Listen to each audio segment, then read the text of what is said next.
You've seen that we've changed the readings for class today, and I think part of it is when we were leaving yesterday, bless you, there was I feel like I've had so many not like conversations with each of you that I wish would be longer, and um, this class was a reminder that like really discussing this stuff makes concepts stick in ways that just reading might not, or just calling on you might not. And it was a really enriching discussion, and it was helpful for me to think through a lot of these ideas too.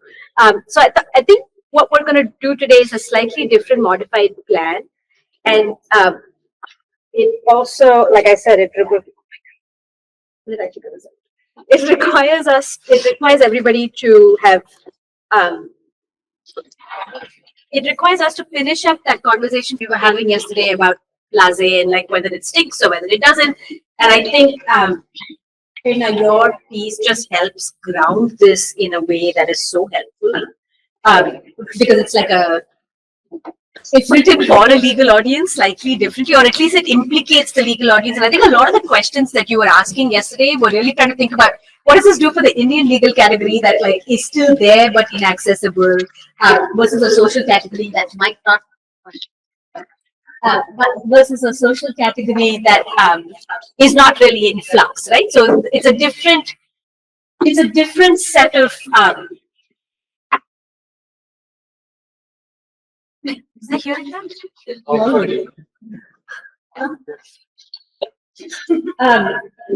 What does it mean to have these categories in flux? But what does it mean? And I think the big question that came away from our discussion yesterday is, in the Indian context where the illegal category might exist, but the legal category is hard to access, right? Like, or it's hard to it's hard to use. Then does it really mean it's a legal category at all? It's not just it's in flux. Is it really a legal category? I think that's the question we were really at the cornerstone of. How did that change after having read the piece that was shared, the first piece that was shared on? And actually, do you want to talk about the piece? Do you want to tell us a little bit about how you framed it? Why? What? Because your questions were not the same as mine when you submitted it. And I'm curious, what about it? What about it set the tone for the inequality jurisprudence that you were trying to target? It was coming from a personal place. Okay. That when I read the Supreme judgment, what made me angry was that there's an entire section on whether trans people can get. Right. By having that discussion, they undid Arun Kumar. Right? Yes. In some ways, yes. Right, includes trans women as well. But then again, you have to pigeon yourself into some categories for the court to recognize that okay, there are like certain combinations that are given to you. You only get yourself or tailor make yourself like that, and only then you will have the right to get that. Which made me very angry, and I was having that conversation with my partner. Both of us identify as non-binary. They are trans, like in their own sense. They came to their gender or non-binary gender much later, but like okay, one of us will have to like get some kind of marker on our certificate, and I think it should be me. Because I don't know. I felt that I'm a law person. I would be able to kind of navigate that. So that is the kind of you want to get a gender marker because you're a law person. I thought that I would be able to navigate because I have students who did that transition, right? And I thought maybe talking to them would help me because how to get some kind of a trans identity that is codified. That can at least like if we present ourselves in a certain way to the court, they will agree that you're man enough. Yes. True, sexual enough. And that's like obviously too much. It without a surgical intervention, without getting all of which the court requires and has actually needed as proof of transness in a range of cases. And you're diabetic, so surgical intervention. Yeah, I am also diabetic, so surgical intervention is not a possibility. Yeah. So, but at the same time, like the way I dress, I'm not comfortable using the masculine pronouns for myself. Which is the other conversation we've been having. It's like, does non-binary have to become masculine for us to think of it as viably trans? Yeah. So all of this to kind of be seen by the court to be legible that okay, we can get married. And I think it fed so well into the conversation we had yesterday about what are the hoops you have to fly, twirl yourself into to get to a legal category that is available or possible. And what does that mean for accessing social categories? Right? Like, is that more valid than if you get married? Is that a more valid marriage? Right? Like, even socially, is it a more valid marriage if people can accept that there is a binary category you fall into? That is why. Yeah, that is the reason for it. Which is like almost the opposite of blaseness, right? You have to do something very actively not blase, because the amount of intention that it takes to do that is so extensive. But that's what you need to change the shrug. And the chances are you might still not passing as male is like also based on such social scripts that you might not have access to. But the legal category requires a certain kind of adherence to the binary that might not be available. Other thoughts, notes on like how this fed into our discussion yesterday, like the piece that Prerna shared with us. Thank you again for doing that at such short notice. I know it's vulnerable to share a draft, so thank you. Other notes, thoughts, how it fed into it, but also just what it did to our discussions yesterday about social and legal categories.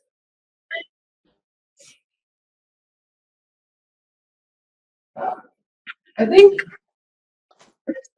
I read it earlier as well, and what it brought home to me is that there is a way in which in critical scholarship we can't shrug off law or legal categories often as being like, Yeah. what change really comes from. But what the piece was doing, and doing in a very granular sort of way, was also demonstrating the counterpoint, which is what are the costs of ambiguity. And the costs are very like, it's like your kid's birth certificate. Yeah. Access to medical care. Yeah. Access to being on dependency. So the in the context of the conversation we were having about Ratna Kapoor's piece and so on, and even as we take the sort of argument against or the criticism of the liberal human rights frame, I think it renewed a sort of thing for me again on the fact that there is a certain inescapability about engagement with the law as well, even as in there is this tension between the two things. As someone who enjoys the ambiguity and thinks it's sort of it's a realm of possibility, one also has to engage with there are costs that come with. And I thought that piece sort of in very like I've been after Prerna's case to expand it to sort of look at the NCRB stuff that they mentioned and so on, to sort of unpack all of those things. But that's really an authorial choice. But to make that point that that ambiguity personally may be freeing, but can be also at the same time personally very damaging because of legal categories that exist that do not acknowledge the possibility of ambiguity. Which connects us directly to the Ratna Kapoor piece. So what happens to the fishbowl? How do you see beyond it? And even if that feels like accessible. It also connects to Dean Spade in the sense that, Yeah. if your response to all of this is also we just want to be acknowledged by the law. We want to be included within the frame in anti-discrimination. Yes. Yada, yada, yada. Because, one of the things that I have always found fascinating about Shukriya was that, one, of course, they made it an entire public theater. It wasn't just that they did what they did, but it was like we will broadcast it. Yeah. But at the same time, they threw out Grace Banu's petition. That's right. Right? Yeah. For the implementation of horizontal reservation for trans people, which was something the court itself had mandated. Yes. And so, like, the obvious sort of here's this very performative, very elite, the lawyers leading it literally saying, I want to be able to leave my property to her sort of litigation. Of course, complicated by people bringing what? It's true.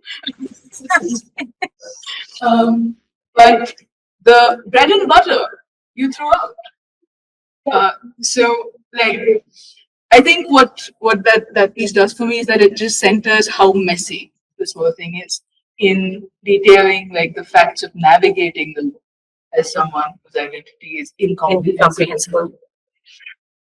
And I think how do you think that connects to utopia? Like I know we're doing this all tomorrow, right? And I don't want to get that fast, but I do think it connects nicely to this idea of cruising utopia. Like so, because inherent in the way you explained it is the fact that utopia, like the capacity for crits to like turn away from the law is not just individual, it's also imagining of another world that law cannot touch. And but there are laws even in that other world that law cannot touch, right? Because inherent in those closed communities is a capacity for different kinds of laws, right? Because communes have different kinds of laws. Like what's helpful to remember is that you can't really escape the need for Norms. or order, right? Like someone is going to have to do it. Eliteness is going to stratify itself in a different sort of way, and which feels like such a pessimistic way to think about utopia. Right, like so. I know you're going to discuss this in a totally different way tomorrow, but I just want to place on record that to me this discussion also opened for me a way to think about. Yeah, it's really clarifying that the law has limits, but it's making me reconsider what it means to say, forget the law, let's organize, which is always my intention. Like my response to the law is always, this is not going to save us. This has never saved us. Let someone else do this. Let the elites actually do it and get it because they are the ones with the capital to do this movement to get. Let them do it. I don't want to fight for marriage rights. Like that is not where my stakes are, right? Like I actually care about trans poverty. Like those are my stakes. I care about trans healthcare. Like that's the stuff that I want to put my chips towards. So when I say I don't care about this other thing, I'm not saying I shouldn't be allowed to get married, right? I'm just saying that whether I get that or not is a very elite construction of this superimposition. I want the groups that are underrepresented, that are underrepresented and um, socially and economically. Like no one talks about capitalism in the middle of all of this. No one talks about class in the middle of all of this. I'm so happy we brought those words into this conversation over the last 2 days because inherent in this is a class narrative of like who's actually looking for what. And like, Ruth Vanita's book that gets used a lot in that judgment, right? Like as starting point, which is love's rights, which is really that people have had non-legal marital contracts about conjugation and non-conjugal association forever, and they've had their own rituals. And I've always found that interesting to think of because that's been true for heterosexual marriages too, right? Like the Swayamurime marriages that have happened in the South have all been um, have also had similar associations of personal civil contract theory that does not implicate the state. And the question then becomes, why is it that there is such an investment on a specific legal recognition of rights without understanding and property, right, which is what marriage does a lot as well, without really thinking about healthcare or thinking about access or really thinking about discrimination in a range of that. So I actually think it worked to read Spade along with your piece for today. We were doing the readings together yesterday, and in my head there was a clear chain between Ratna Kapoor, your piece on Bended, Yeah. from his Prerna's piece, and we were having this conversation. Because I did not even think of that first piece when I wrote the piece. No, because I didn't think of it that way.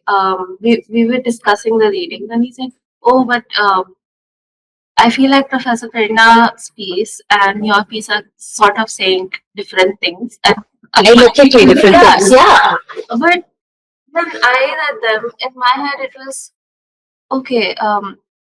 Their piece says that I did bend it first, so there was this Which is a draft, and I love that they were both drafts. So we're both thinking through it, which is helpful. Yeah. So in my head there's the same work. Okay, ambiguity gives you space of possibility, of alternative thinkings, imagination. But to me, this Prerna's piece is not opposite to what your piece is saying, because they mention in the paper that okay, law is trying to read ambiguity in a way that results into inclusion. So the way I thought about is, okay, ambiguity means possibilities, and when law actually gets to that point of possibilities, you can't do it in a token, superficial manner. You have to do it in a way that it actually like results into something. So when you're saying that, okay, on the certificate you can have parents, but then register you're not doing, and it can actually lead to further complications.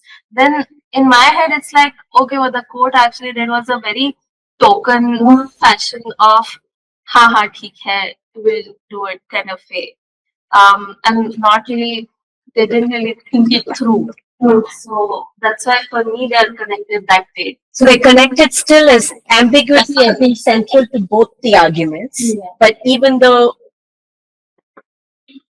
I'm more optimistic about ambiguity, right? And I think what's central to me is to go back to positionality is how far away I am from the scarcity of the site, right? I am reading this as a it's almost revisionist. Like when I read at the piece yesterday for class, along with your piece, I was just like, this sounds like someone that's sitting outside that says, yeah, I remember this so fondly. And I actually don't know if I remember Ben Fleck Beckham when I saw it as a queer piece.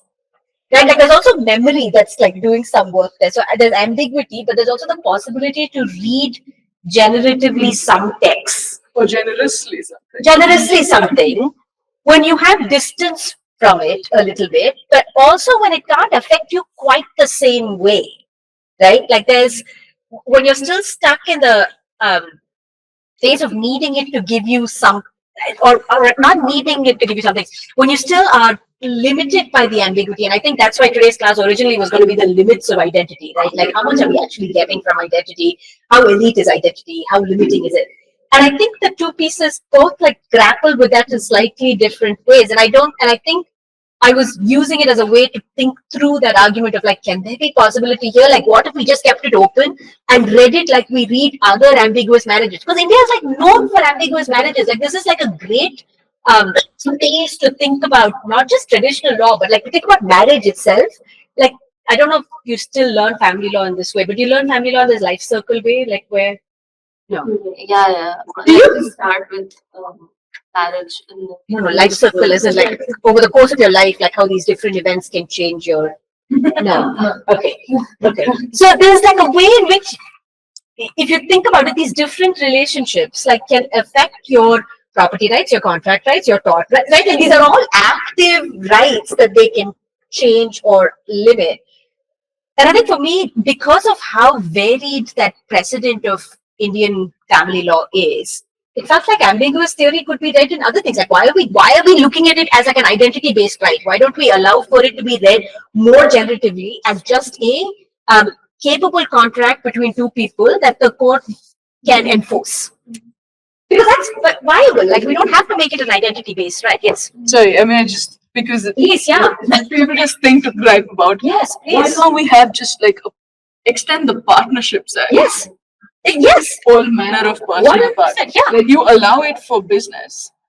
And you allow it for other contracts. I mean, the Extended Family Act has always had the capacity to do that. So it's just bizarre that you're not. It's just anybody become partners with. It would deal with the problem of poly relationships. It would deal with Asexual partnerships, long-term arrangements, also friendship contracts. friendship No, contracts. truly, like this, and this is like friendship contracts is the other thing I'm obsessed with. Like I write a lot about asexual friendship contracts and why we don't think of them as like family building when we know for a fact that more people are in asexual long-term partnerships than in sexual partnerships to actually buffer their life, and we still focus on the presumption of conjugality which has always been present in the law, right?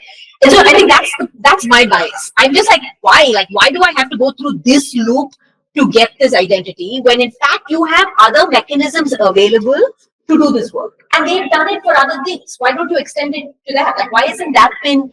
And I think part of the reason that's not been there is because we want to signal to the Western world, like in a certain sort of way, that we're doing rights consciousness in the same project as others have, and that's a rights-based, identity-based, I don't know, construction. Just a couple of questions. Yeah. What's the Extended Family Act? like when you think of the like the Hindu family act, who's considered to be part of the family or not, the way they've read in husbands or the way they've read in like close enough, like common law marriage, for example, came from the fact that a lot of people lived in presumed relationships, and it was only extended to heterosexuals but not to others. So family law has always extended lived arrangements into its assumption, but only when it's heterosexual. So is it perfect? I mean, it's not legal now, but it's possible for me to go to court and very easily get the extension of my grandparents is dependent on me now that my father is retired and I live with them and government does afford me some. Yes. That would be a fairly straightforward possibility Yes. within the family law, right? Yes. In that aspect. Yes. Okay, that was first one. Second is But it wouldn't be if you wanted to say like an older person was your partner and needed to be your, of course. right? So then I'm like, okay, The person's your friend and is dependent. right. And I think both those things are interesting because they might be offering you the same stability of family. Yeah. The other thing is, are we, I mean, you and me personally, or some of us here, are we not comfortable with a gender or whatever, this is not being gendered at all, more than wanting to be one gendered or the other? Is that also because fairly young or fairly early in our lives, we have been able to imagine this as a possibility? What is the reason that most other people so much want to be the other gender? Rather than, why can't everybody just be a gender? At least among the ones that are You're asking the one person who definitely wants to be Exactly. for life. No, but that's like Why can't we all be genderless globes? see, in all fairness, like the last day of class, when I teach this for over 14 weeks, is can we live in an agendered world? Right? And then there will always be like, but then there are trans-binary people for whom affirming comes from being secular specific genders. And I think just as how I want to be agendered, I can believe that others want to be in the same way that how I think that like an asexual consciousness like suits me most.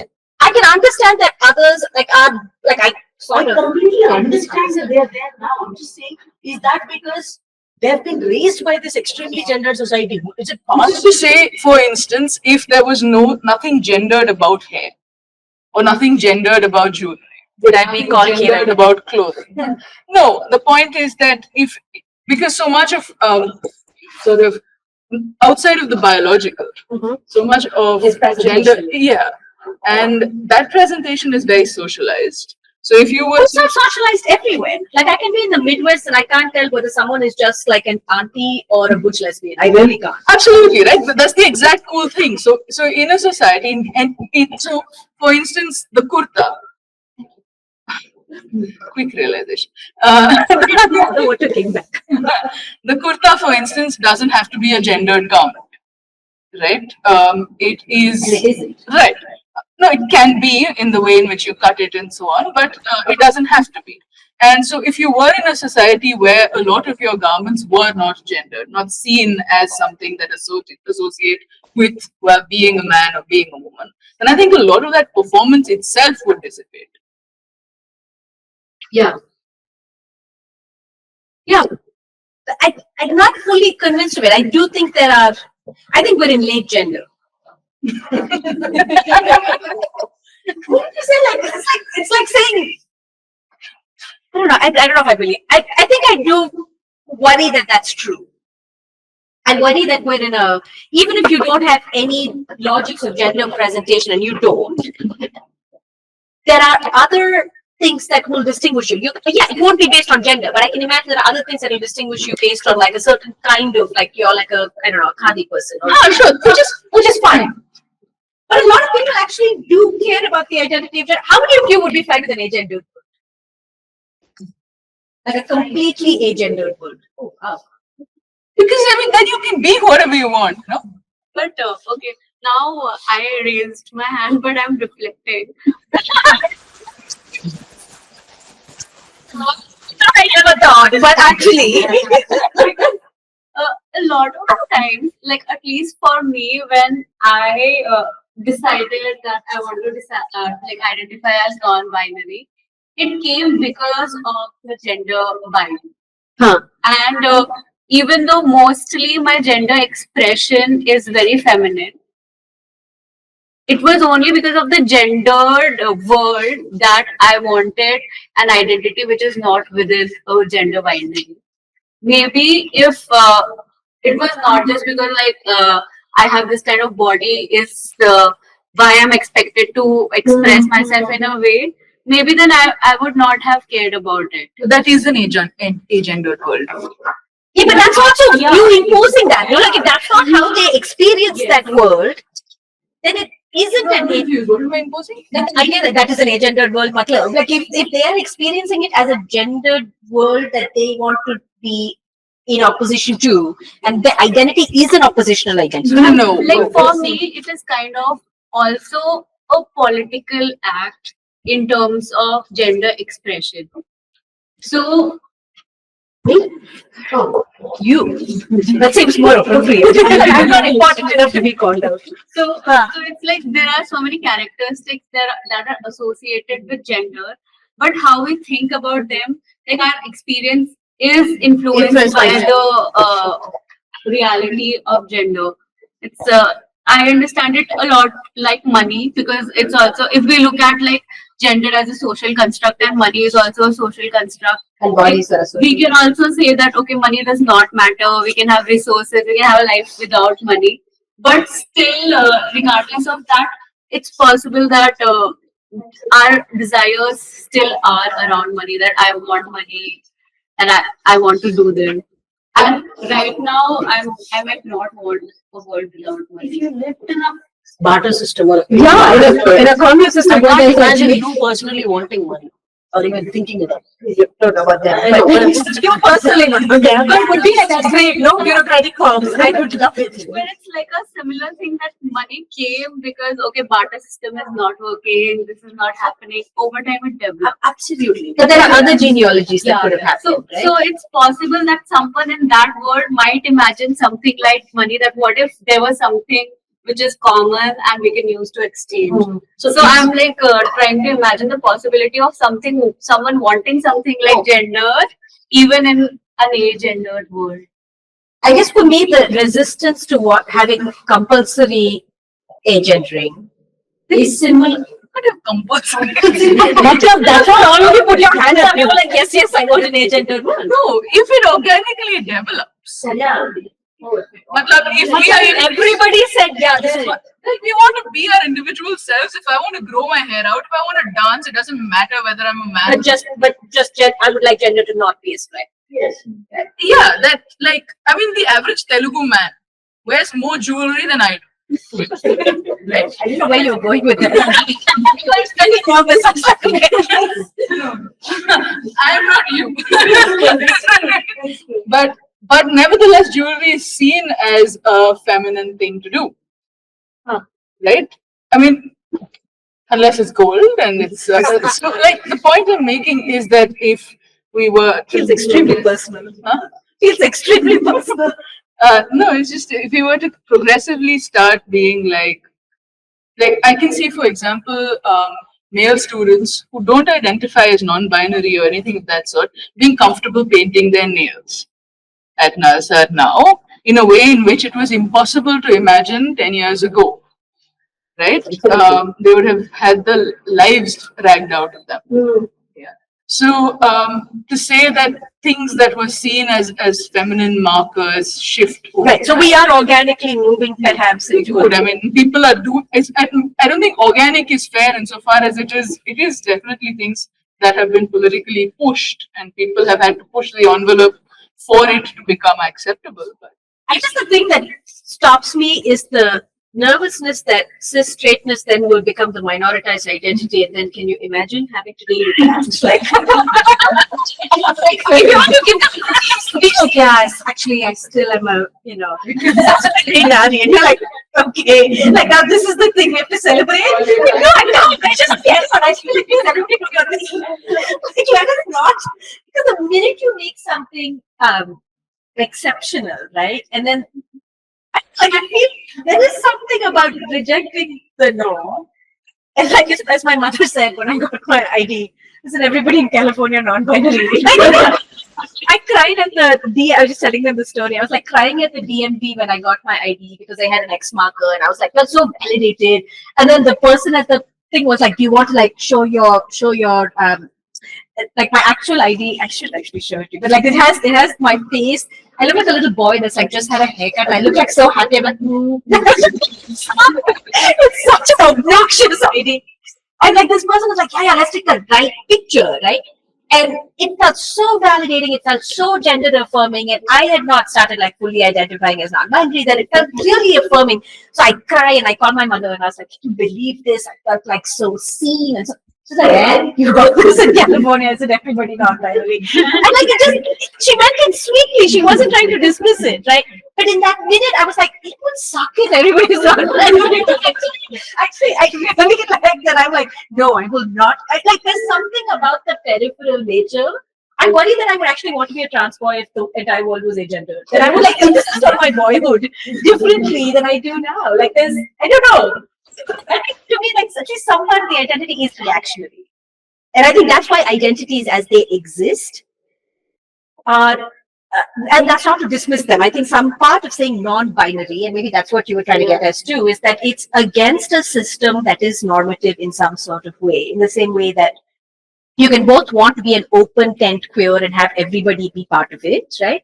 But also want it to have meaning or valence against a system that was specific. Because the minute something becomes normative, that itself has its own problems of like organization and I don't know, like maybe. You had your hand up. Yeah, Professor. I was more thinking of like, would numerical minority make any change? Like we have the capitalist class as a minority, but we actually see it as a marginalized identity or marginalized class just because. You think the capitalist class is a minority? Yeah. Numerically. What are you calling the capitalist class? The capital owning class? The capitalist class, not a minority. Like everybody is capitalist, they're just not successful capitalists. When it's like such like capitalism, everybody's a capitalist. Like the people who think they're the people who say they're not anyway, sorry. But yes, is a Just because minority. the capital owning class is a minority, are they considered as the other minorities which are marginalized? So in the logic, if But those are different. No, numbers is different from power. Like they yeah, are. when the cishet becomes a minority in the numbers, Oh, you're saying so if straightness becomes minority. They would still be the traditionalists, the strong ones, the older ones, or whatever, right? In the agenda world. The people who insist that I'm a man, I'm a woman, are the traditionalists, such a woman. Yeah, 100% become a man. I would do surgery next day. I'd be like, this is excellent. Because part of it is, oh, I see what you mean. So you're saying if it's a minority class but an old elite, wouldn't it just retain its elite status? Yeah. Oh. Yeah, maybe. Maybe. Maybe you could still hate on it. I think that's the offering you're giving. You're like a generous reading is you still have this utopia. I think actually it's a utopia piece. How do you cruise utopia? Have the majority be actually expansive possibilities and still have the capacity for yeah. I like that. That's a generous offering. Thank you, Professor. Okay, other thoughts on imagining. Now let's move away. We don't have to imagine just this, but just let's move away to thinking more broadly about this idea of imagination and how it ties to Spade. You want a minute to like remember what Dean Spade said? Okay, take 5 minutes, remember what Dean Spade said. Actually, and then take 5 minutes to remember. Like I want to make sure we have a substantive discussion about Spade. It's called all to my roommate saying, can you see the law anywhere? I can't see it. I can't see the law anywhere. I love it. Other thoughts? Maybe someone who hasn't spoken, who wasn't here. I mean, Shruti, do you want to tell us what about Spade showed up to you and how did it connect to one of the other readings? I still can't understand Spade like properly. Okay. What did you understand? What bits came up that is hard to understand? I don't know, it's just I had to read a lot at once yesterday. So And then what came up in any of the things that you read? I don't know what to say. Okay, Karthika. Just to add to it. Yeah. I think if the person who was writing on that form, if they had some structural power or it's a discretion to change that, so he didn't or she didn't or whoever they were, they didn't have that power. They could not have done anything even if they wanted to help the parents. Right. So Right, and so there's something about this changing the structure that actually gives us the opportunity that ambiguity alone does not give us. Right, and there's something that's helpful about the flattening of it. I actually thought the other connection was the dignity versus, how do you call it? Rina, you had a beautiful term, digital incoherence. Like, okay, increase. digital incoherence. Digital inaccuracy. Inaccuracy. To me, that's the connection, which is like, we call it inaccuracy, but it's not actually inaccuracy, right? It might actually be even more accurate if you could keep it so flat. It's not undoing the parent one and parent two's anything by calling it parent one and parent two. Like, you're actually not taking away the rights of, like, not rights, but you're not taking away the descriptors of other people. It's like the conversation we were having about Dale. If you don't know who's coming to something, you just say, oh, they're going to be here soon. You don't say he, she, they might be here soon, right? Like, so there's a way in which the flattening of it is actually digitally might be even more clear, or like it might be even more consistent. And that structural thing. So you're right. Like, if it's available in the structure, then it doesn't take away anything from people who have the power, but it actually offers something to people who are in ambiguous categories. Yeah, that's a good one. Yeah. One thing I struggled with the piece, somewhere it came to me when I was reading Professor Prerna's piece as well, is that I understand a bit about structure. I see how it's imperative. But then what I struggle with, and especially being in a position of a law student, where I've been conditioned, not just conditioned, it's the way my education has progressed to see law as a means, an instrument of getting what you want. And I see law as deeply embedded in the structure. Yeah. Where for me, where they mention in the piece that the form, it's the form they have, it's the template, and that's prescribed by, I don't know, rules, protocol, law, Right, whatever. right. So people in the structure are helpless to the extent that they can't unilaterally change the template. Correct. So for me, then I grapple with the thought that how do I change the administrative structure without confronting the law? What would a utopic way of doing that be? Like, how do you confront? Like, it would just be to not get any rights from the law. Right? It would be to not engage with the law at all, because if you're trying to not engage with the administrative structure, then you would have presumably none of the benefits from the law either. In that way of considering it. But I think there's also the way the two of you are talking about it is also making me think of how bureaucracy also affords the people embedded within the structure to make it seem like it's not them but the structure that's doing the violence, right? So when someone says, I can't help it, like actually, Sal, this was your example, the moot court example yesterday, right? So when someone shrugs and says, I can't do anything, this is what you have to do, then you don't have any way of confronting it. The person who's giving you the rules can say, this is not my fault, this is just structure. That they can like hand wave to something else and pretend like it's not them, that's the person that's actually doing. And I actually agree, I don't think the person is ever actually doing violence. It's usually the structure that's always doing violence. But it affords people in the structure to sort of feel like they're actually not violent, they're simply Anvesh, what was the word, the way you described it the first class? They're just neutral. What you were saying? They neutralize it. They neutralize it. They neutralize it in a way that allows them to pretend like this is not their problem. Like, like this is just what we have to do, right? It's the bureaucracy of forms, right? Like they're like, oh, we have to do this because someone else could possibly have reason to have distrust, so therefore everybody should do 100 forms, right? Like it allows them to be like, this is not about me. It is about a larger structure. And I think the more intricate those structures are, and this is why the access to justice literature has been so committed to calling out the problem with bureaucracy as a substantive issue, not a procedural issue. Like you can't just say, oh, the access to justice problem is a civil justice problem. You're like, no, it is an active substantive equality problem. And to think it's only a civil justice problem is you shrugging your shoulders and saying this is about structure when it's about substance. Other thoughts, notes? Aditya? About Spade and how it connects to anything else that you've read? Yeah, earlier, one concept that really caught me was epistemic violence and how those terms which do not fit in those instances which do not fit in the legal terminologies won't count as violence per se. And in turn, it's essentially giving way to a different kind of violence by the law itself by not recognizing those experiences. Yeah. I believe this can be called another type of epistemic violence, administrative Violence could be, yeah. and I believe the deeper problem is, as pointed out in the reading, the administrative structure itself instead of the law.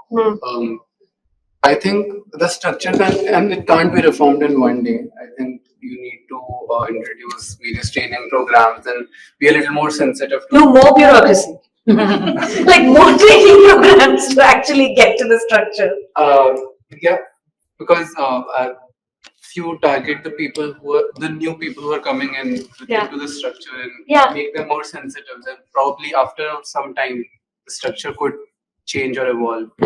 That's my institutional belief. Yeah, I love it. Because, so the sociologists have done like, there's a long line of institutional theory that shows that when you run those, when you run these sorts of training things, right, they're very helpful because it allows the organization to say, look, we did this training thing that's supposed to teach them how to do equality. If they don't do it, it's on the person, not us. So it's the opposite of what we're just talking about. So it's the opposite that changes the onus on who has to do the work of proving intent or positive intent onto the individual who's unlikely to be able to do it rather than the other person. So we see this in sexual harassment training, we see it in like sort of discrimination training, we see it in EDI policies. Like every time there is a training, there's a decoupling between the person who the structure's suggestion that it's doing something versus the actual outcome that's likely to happen. And yeah, it's interesting that that's the initial response. And you're right, it seems like the good positive way to respond to it, but it also runs the risk of being even more administrative because it can be shrugged off and say, this is not at the administrative level, this is at the individual level. So if it's happening, it's not about the structure. But at least there will be some accountability. Right. Yeah, so when I was reading these piece, one thing that I felt, and when Vaishnavi also mentioned the way we are conditioned as law students. So one thing that it is trying to say all throughout is that law should not be the only site of reform. That's right. And the way that we're consistently like across subjects and classes and professors, the way we're taught in law school is always that, okay, there's X problem. Yeah. Okay. And then there is a next slide in the PPT or the professor goes on to say, okay, legal reform, this suggestion, law commission, yada, yada, yada, and that's where it ends. And maybe, there's this one line at the end and okay, we also need a change in attitudes, but that's a long-term project and there goes. So I just think that we need to shift or at least distribute a bit more of our attention towards other realms as well. Yeah. And no matter how much we say that, okay, law is not asylum, I just think that the way that it's taught is in classrooms is subconsciously a big reflection of how we do treat the law as asylum, right? Because even in classrooms, discussions, when we talk about legal reform for any sort of problem, discussions they're not really allowed to stray towards anything beyond that anything that's not a legal solution, right? Yeah. And I've seen it that so for example, in my university, so we have two sections, all right, and now we have module wise teaching, but back in my second and first years, we You have what teaching? so Module wise teaching. so yeah, so for the same subject, Yeah. we used to have like different teachers for different sections. Now it's a module wise thing, but so the professor obviously used to need to tally, okay, who's completed how much of the syllabus, and the professor who would give more time for discussions that are not so much legal, Yeah.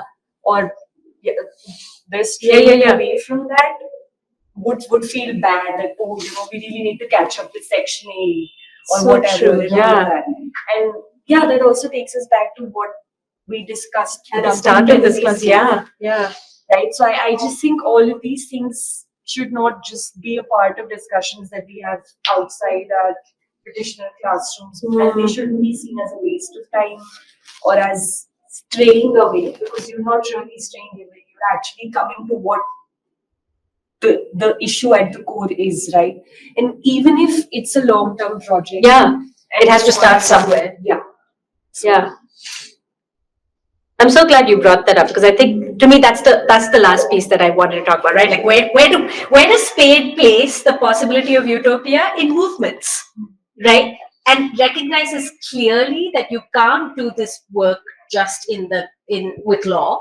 That law was never going to be the solution, and like not that law. I mean, that Spade's a law professor, right? Like, and so there's and I think we're a tiny group of law professors that like both are in law schools, understand how important it is to train lawyers to not trust the law to do everything.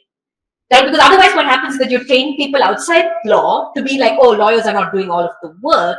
And I think there's something more, I don't know if it's more, but there's something helpful about reminding lawyers that they're not all that.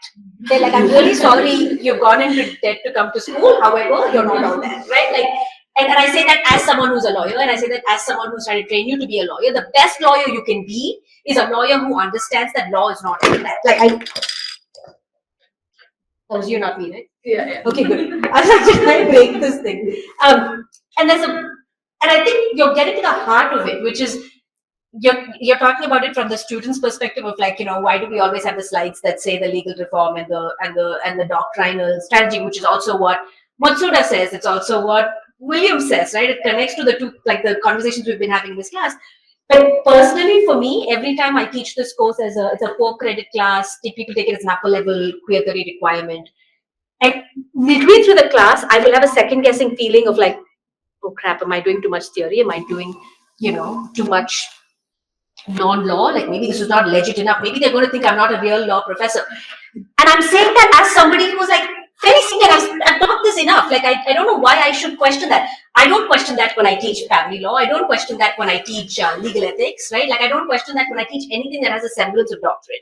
But the minute I teach something that is law adjacent, which I genuinely think lawyers need to have in their brain to do law, I worry that it's not law enough, which is something my doctrinal colleagues never feel about not teaching something somewhat sociological or somewhat political or somewhat movementy. Like they're just not thinking about activism. They're like, no, law is neutral. I'm going to teach you doctrine, and that's what you need to learn. And so you're getting to this point of like, it's not just the students who wonder whether they should be taught more. You also have to think about who the professors are that are likely to be set up to do this. And it's usually, minority professors who are, intersectionally already a small section. And the work of doing it is really hard, right? Because there's going to be 20% of the class that's so excited that you're doing it. And then there's another 80% of the class who are like, why are you teaching us this? Like, because you've socialized law school so much to believe that actually you're in law school to pass the bar exam, or in this case, to get a job at the end of it, right? That the nervousness that comes with it is so palpable that then you second guess yourself, not just because you're nervous about it, but like you actually question. I mean, and I never question at the end of class, and the students never question it 10 years after when they go in and they're like, oh, I'm glad I had that framework to make me think about this XYZ. But in the classroom, I know that there isn't buy-in from most people unless they've chosen into the class. And so it's sort of that's the hard, that's the difficulty with implementation of these administrative norms that are so, like, that are socially possible, right? Like, you keep thinking this utopia is going to be in the classroom, but the nervousness of where law has to come is like in our consciousness and in our subconsciousness, not just for the students, but for the administrators, for the people who are teaching, for the people that are re-recording, to a point where substantive law becomes like the and Professor Mukherjee said that too, like earlier today, right? You were like, crits are so easy to be able to say this, the law doesn't matter. Right? And I know you said that in a way to like put Prerna's like thing back into conversation. But to me, it's reminding me again of like how that is something we both do as critical scholars, right? Where like the law is not enough, we need to think about all these other things. And then we second guess to think, oh no, now that we don't have the intricacies of the law, are we actually making a contribution? Yeah, I mean, I do it too, and we do it with first year students, and we get every single academic review, somebody or the other feels like you don't. This is too much theory for Yeah, first year students. yeah. And so I get what you mean, but at the same time, I think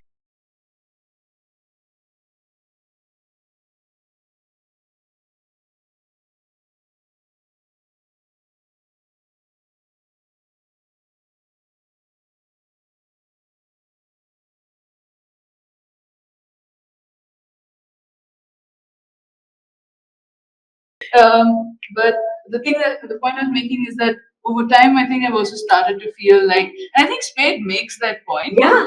That the importance of knowing the positive law, Yeah. of being able to read black letter, being able to. Yeah. But the point is that it's not possible to do that meaningfully if you don't have the theoretical apparatus to parse it in different kinds of ways. Totally. So I wasn't coming to it from. Yeah. But I think that's where, as a law student, I didn't study the law, the text of the law with any kind of seriousness because I want to be a journalist as I am. I just need to understand it moti so as to be able to report that.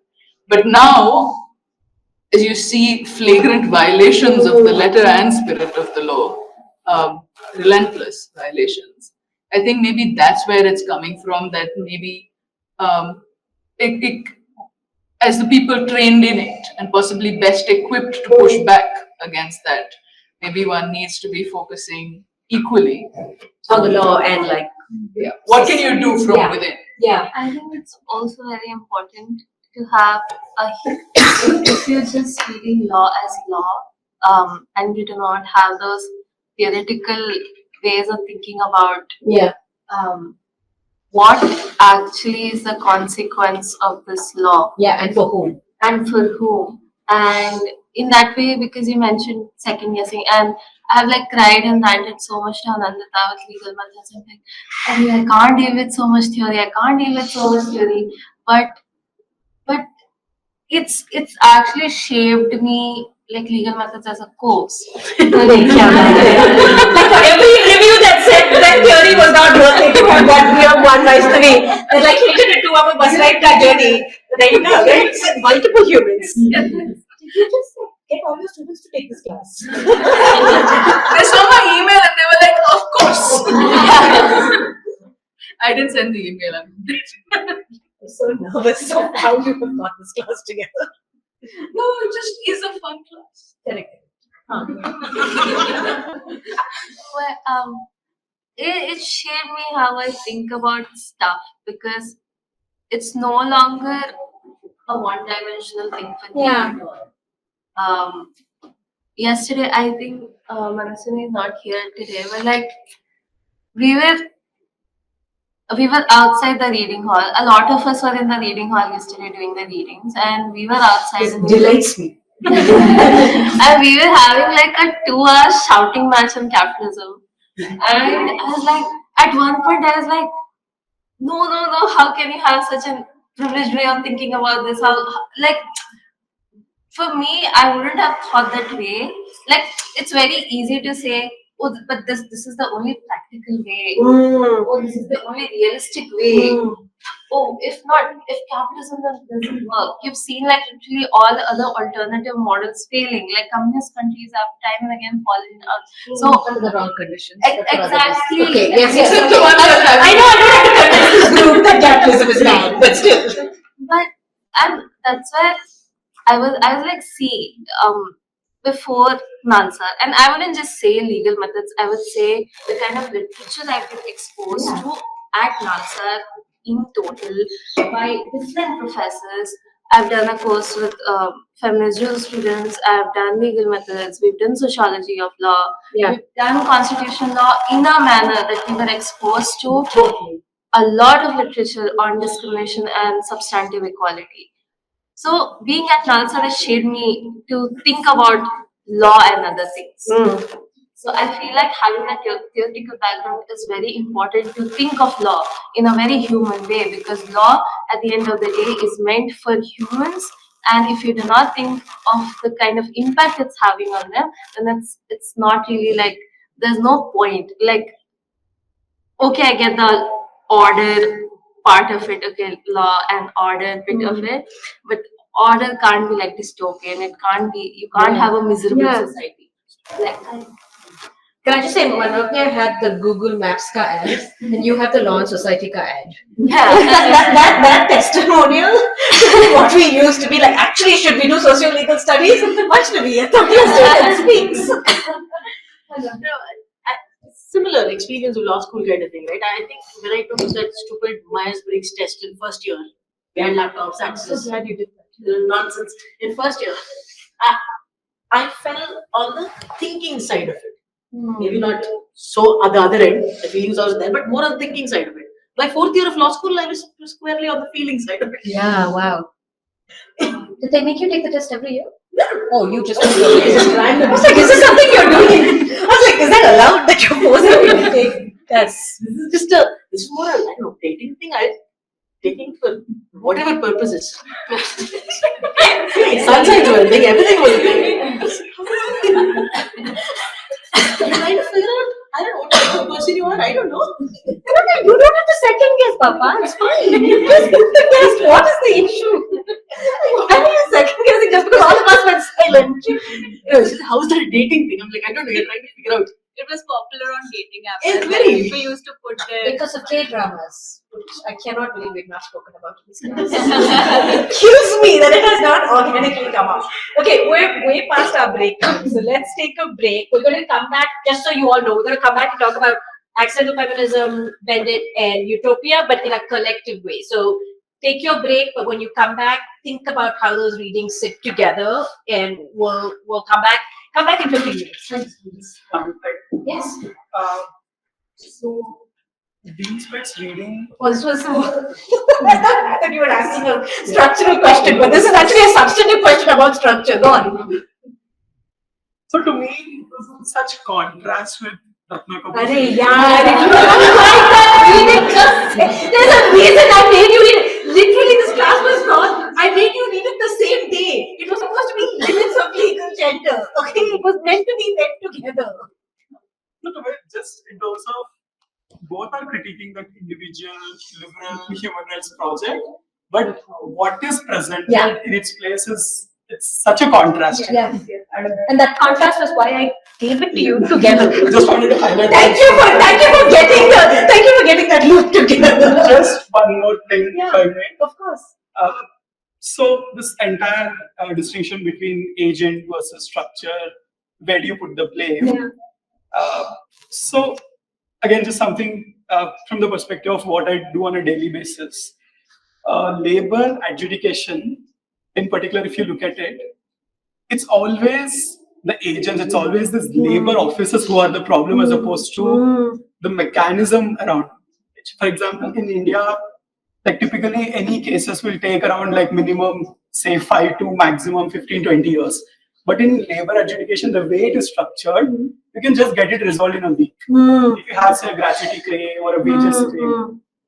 But it's always the labor officers, the labor commissioners, who will never get the workers to get those benefits. Like constantly, I've seen this over the past 2.5 years of my experience.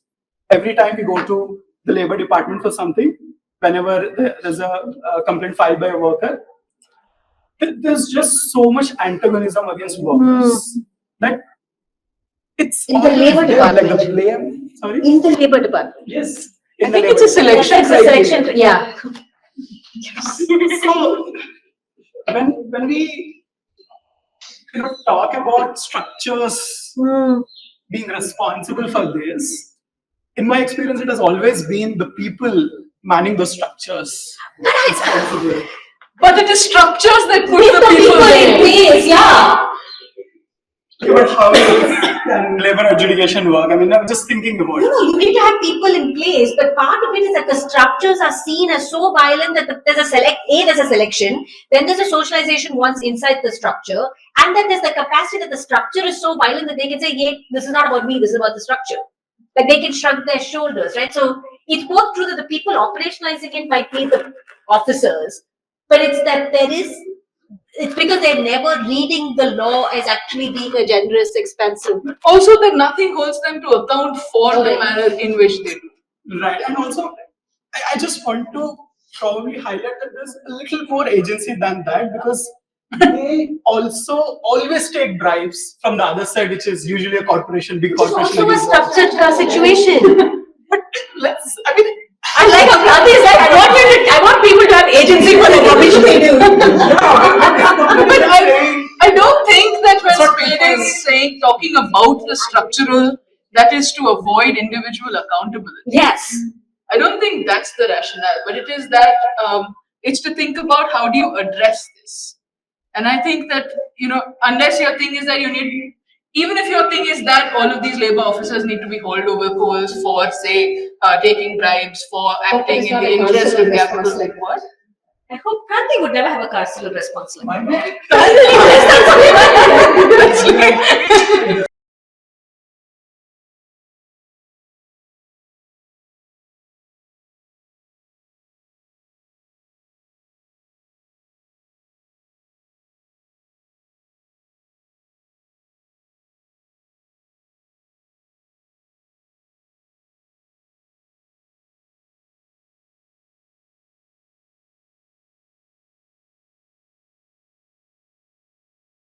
No, but I think the point is that what are the kinds of structures that breed this kind of agentic behavior? Or turn a blind eye to it when it actually happens and does not do anything to it. Yeah. So and how would you address it? I don't think if something is this kind of widespread, it can even be addressed at the individual. It requires a structural mode of ensuring accountability. Right. And I think that's the point that's being made. What I really enjoyed about what Spade was doing was the fact of shifting gears from it's not just the question of engagement with the law, but what law are you engaging with? Yeah. And to say, okay, can we move away from the anti-discrimination vagera conversation and go to the bread and butter? Talk about carceral politics, talk about all of that. And I think especially in Indian feminism, where carcerality is very often sort of center stage. Yes. And our response to a lot of things is and also in the Indian context where we've literally made a cottage industry out of responding to every social movement with law now. That's right. It's a really powerful sort of reminder. The law may be inescapable, but the terms on which you engage with it and the spaces you seek to make that engagement, that needs to be informed by a movement that actually does engage with what people need. Yeah. So there are 4 other voices. I want to make sure you get them on the table before we go for break. I promise you I'll still give you a 15-minute break. Anvesh, Atiti, I you don't need to. I mean, the way I look at the usage of subjection it in a way trying to go beyond the dialectical understanding of how system works. But specifically, they want to put it like, look beyond dialectism is what the Spade is doing. Yeah. I think it's moving beyond dialecticism, but also recognizing that it's a recursive project. That the people who are involved because of the structure, and that actually cutting off the people is not going to help the structure change. And I think that's the thing. It's like you can both want bad things to happen to these bad people and recognize that will not in itself change the subject, because someone else is going to take over the role of that entire. So it's like a real argument. I mean, so much of American politics has been limited to considering individual cases, and that's shown a lot of common law things because it's set on precedent in a way and it's helpful. And I think this argument comes from a larger conversation that Spade is having that then has led to his new books on mutual aid and thinking about, expansive politics beyond legality. To make the case that structure has to be cut down, and the way to do that is through law, but through specific law. And lawyers, the role that lawyers have in social movements is to actually do that work, but to do it at the most meta-structural level and not to do it just in this, this petitioner has this claim and therefore we're going to respond to it with what looks like a landmark case that doesn't take into account the larger movement's position. No, my thing is not very specific to the case of law as such, but looking structures as beyond law. Oh, just like a structure and agency. Yes, and not just like that. The structure and agency, and the way we look at a structure as a structure that is oppressing someone, and the structure is benefiting someone. So we look at it as a dialectical way. So here, when you're making it a subjection, so somewhere I'm feeling the dialectical way of looking at things is being. I mean, is Spade asking us to like not look into the dialectical way, look beyond that, Or to look at it as like dialectical only to the extent that it helps understand the subjectivity of it. Like, I think it's a tool, not like, I think there's a way in which dialectical discourse helps open up these problems, right? And Spade suggesting that the problems are already open. So you need the subjective discourse to actually help you reframe it. I don't know if that's helpful, but like that's one more way of considering it. But he's also speaking directly to movement actors. And he's saying we don't give them enough like positionality within this. It's like the dialectic discourse is not just between structure and agency generally. It's between larger movements and their causation and their temporality that we don't take into account. And so that's necessary and helpful. So I think Spade's piece and Prerna's piece both speak really well to the way space and even Ashley Tellis in some ways. Yeah. Because of how they try to decenter legal reform. And so my dissertation was on this, and the work that I'm doing right now is also related to legal reform, but not just legal reform as in like landmark cases, but also administrative reform. So a recent and the most prime example that I can see from all the discussion that is happening and also from the two readings is the Trans Act that has come out, which codifies structural violence into the law and gives a single person within the bureaucracy a lot of power, which is the district magistrate, to tell you whether you are trans enough or not to have a transgender card, which then allows you to apply to welfare schemes and get your documents corrected and all of that. So I think that is a very good example. It's an excellent example, specifically because it changes from location to location, depending on who is in charge of that position. And then again, I would say structure is implicated because states under which there is already a pre-existing discourse on transness read that structure, even if it's just procedure, as much more expansively as has happened in Tamil Nadu than in other states where there isn't a pre-existing structure. There's feels like, what is this, dadagiri that you're putting onto us? Like, do I have to actually deal with it? Like, they resist it differently, which is also an interesting way to think about the structure and like who's input. So you're thinking of the literal way in which structure matters, and I think there's also a larger structural conversation of what pre-existing accounts have allowed for you to read the law in a positive way or not. And it's also interesting to see how it goes against what a landmark case has said. Which is that you can self-identify. You don't need a signed paper from a psychologist or a doctor or anyone. Yes, or to have hormone replacement therapy to like require you to be identified as trans. Yeah, but the law codifies it into structural violence to say that you will need a signed document at the end of the day. Because otherwise, how will we believe? Yes. How do I believe? So that mistrust is central to structural violence. And I don't see it just here. I also see it when I work a lot with homeless populations. I work with people living in informal settlements. So you see that a lot in how the administration and the law and everyone deals with these populations. Because there is a lot of mistrust as seeing them as people who are dependent on freebies, who are encroachers, who are occupiers, who are illegal migrants, who are not citizens.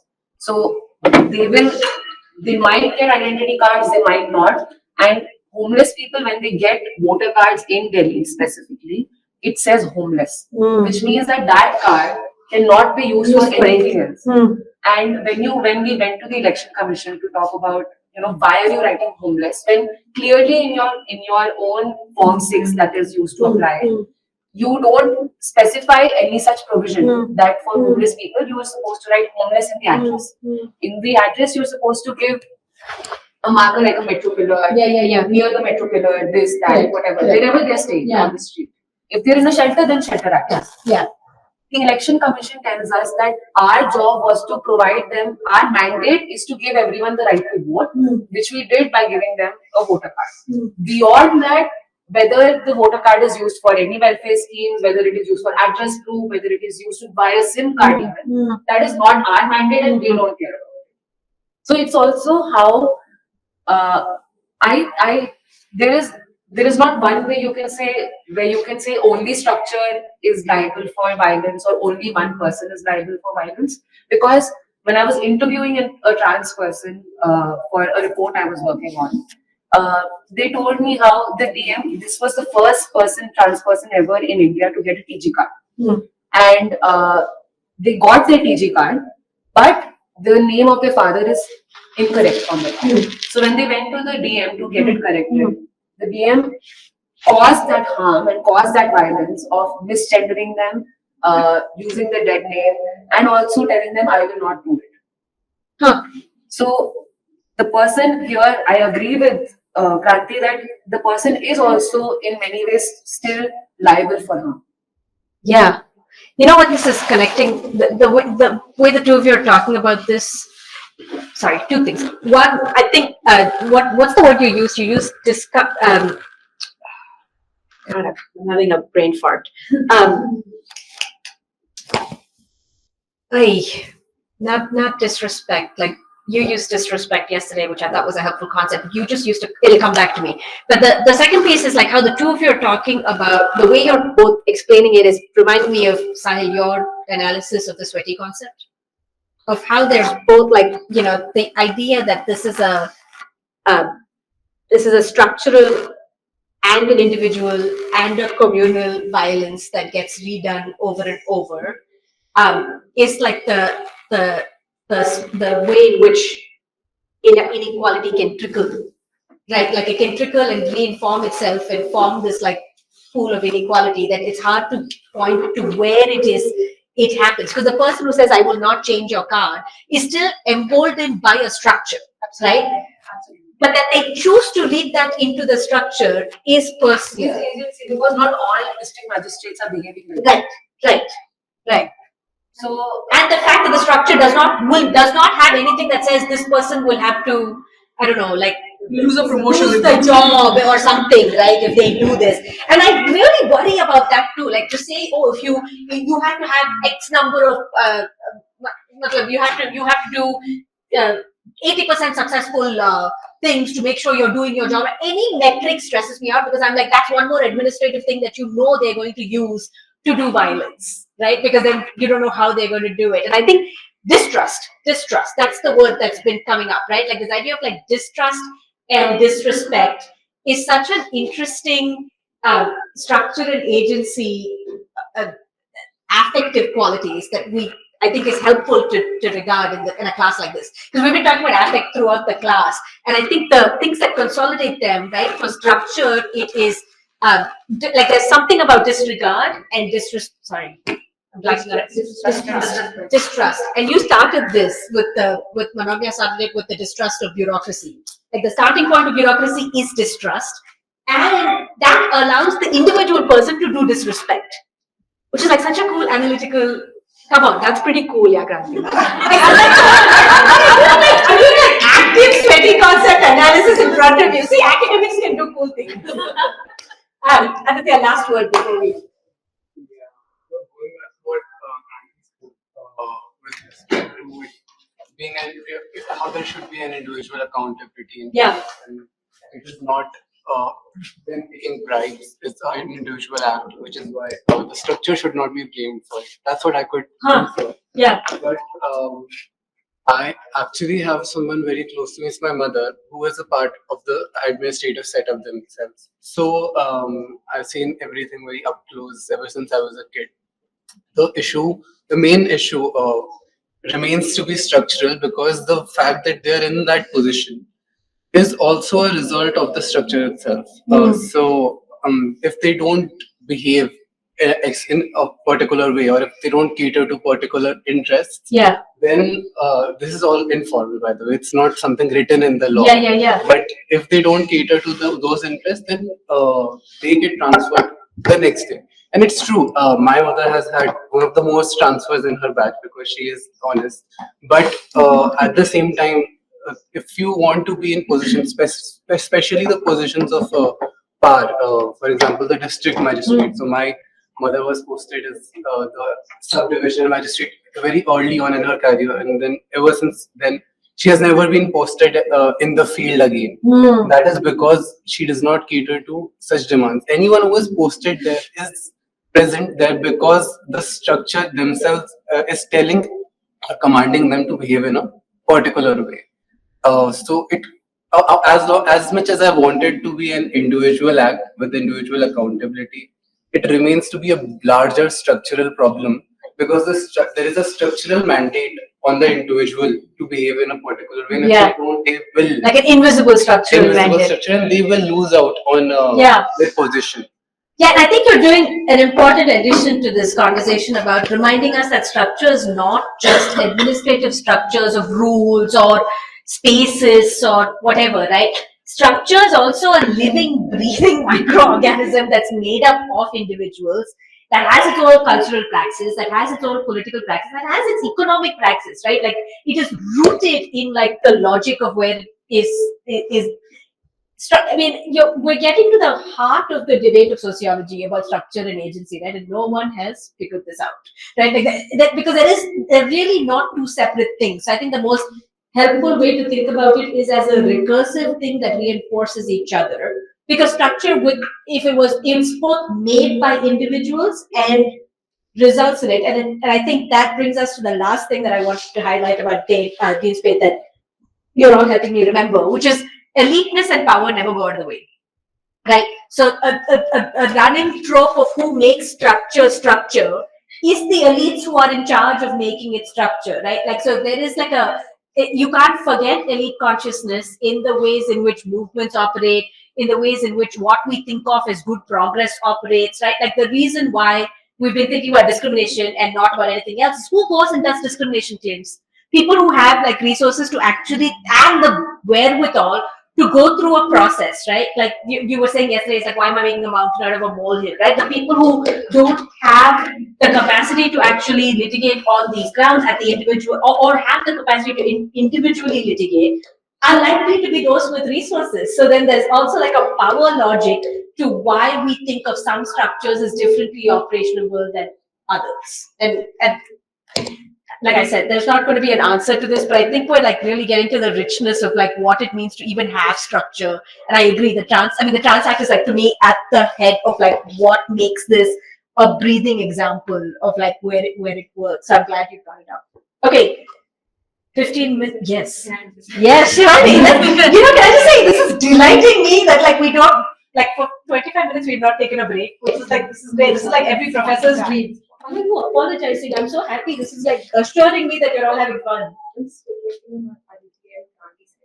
think I had like a different reading of Spade because I don't think he's dismissing the individual agency of people in power. Yeah. But I think what he's trying to say is that when you construct movements, the center of it shouldn't be to like antagonize a group of people or like center it around these people, but instead it should be about the structures because even if these people are out of power or someone else is going to be in the periphery. Correct.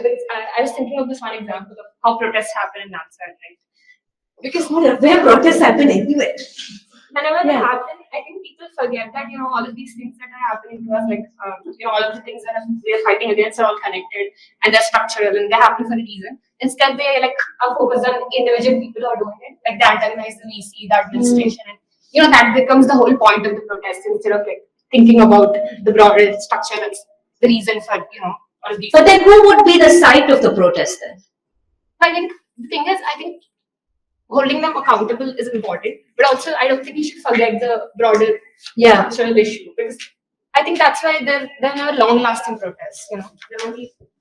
Yeah, but movement actors would say that if you don't have a site of who can operationalize the problem, then you run the same risk that theory has without practice, right? Or like I think we're really getting to this point of like, can you actually think about structural inequality without thinking of the operationalization of that inequality?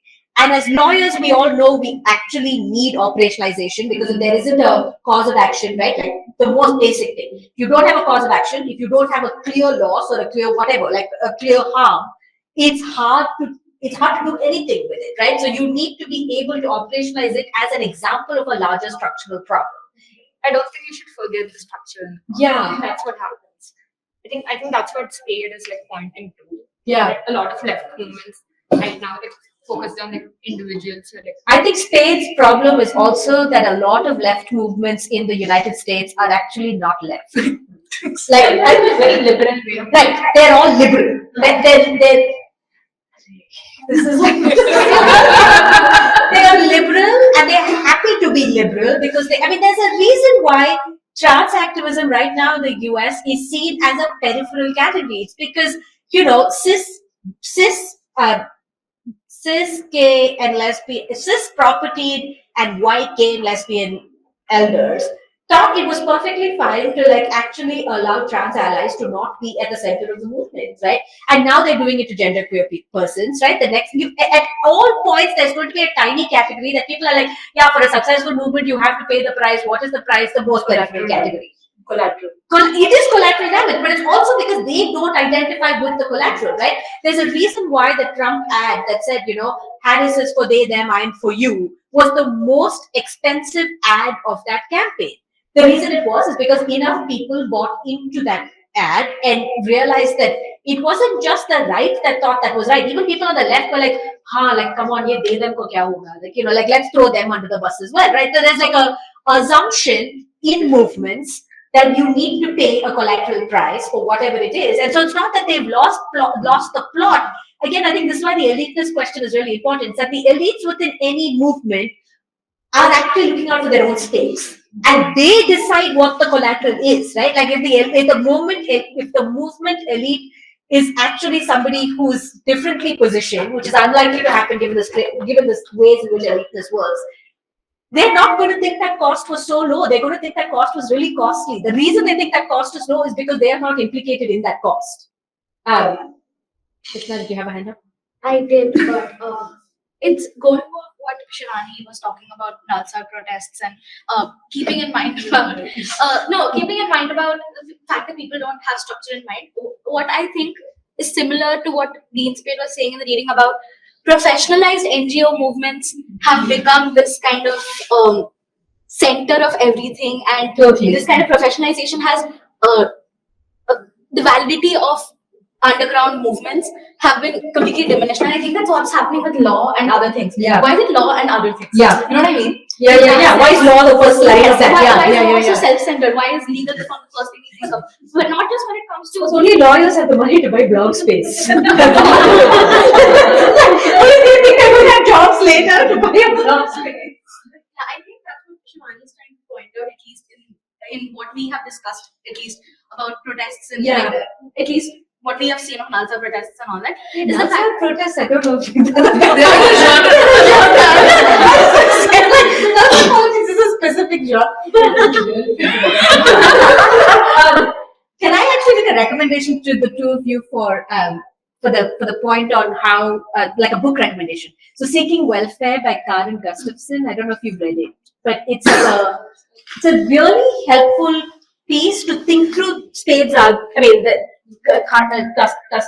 Professor Gustafson wrote it years before Spade did, but it's about how Black welfare seekers in the US have to like engage with the state that starts with distrust, and the people who are actually doing that, often other Black officers, right, will say, will use the same models of what it means to actually allow for the state's administration to be trickled down to them. So I just think you'd both find it like a helpful analogy to think about some of the causes you're thinking. I also wanted to just add in that when you apply these models to trans movements and trans politics, and this is not my own original idea, this is coming from my conversation with trans persons from the Northeast specifically, about how they were talking about how this creates anxious citizenship Yeah.